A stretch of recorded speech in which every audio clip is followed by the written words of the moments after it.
2016ની અંદર T20નો world cup રમાયો હતો. India અને બાંગ્લાદેશની વચ્ચે ફાઇનલ્સ હતી. 2016નો વર્લ્ડ કપ ઇન્ડિયા જીતી હતી, પણ કયા સંજોગોની અંદર જીતી? કુલ એઝ કેપ્ટન ધોની ત્યારે કેપ્ટનશીપમાં હતા. પહેલા ઇન્ડિયાનું ફર્સ્ટ ઇનિંગ્સમાં રમવાનું હતું. ઇન્ડિયાએ બહુ સારો સ્કોર કર્યો.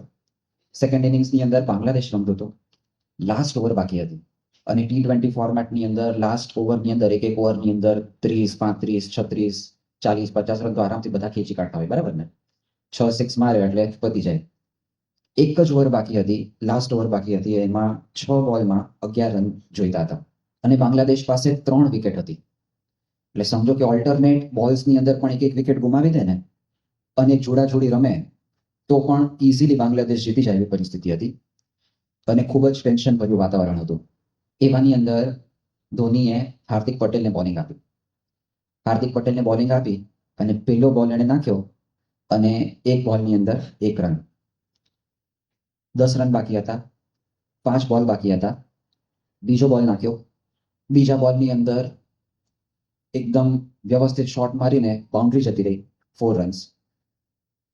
6 રન બાકી હતા, 4 બોલ બાકી હતા. ત્રીજો બોલ નાખ્યો. ત્રીજા બોલની અંદર બાઉન્ડ્રી, 4 રન્સ. છેલ્લા 3 બોલ બાકી હતા અને ખાલી 2 રન જીતવા માટે જોઈતા હતા. હવે આવી મેચ કોઈ હારી જાય તો કેવું કહેવાય?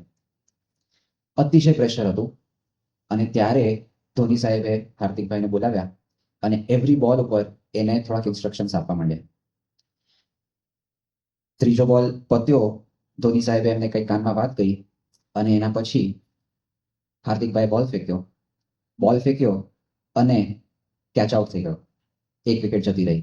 2 વિકેટ બાકી છે, 2 રન જોઈએ છે, 2 બોલ બાકી છે. 5મો બોલ નાખ્યો અને એની અંદર બીજો કેચ આઉટ થયો, વિકેટ જતી રહી.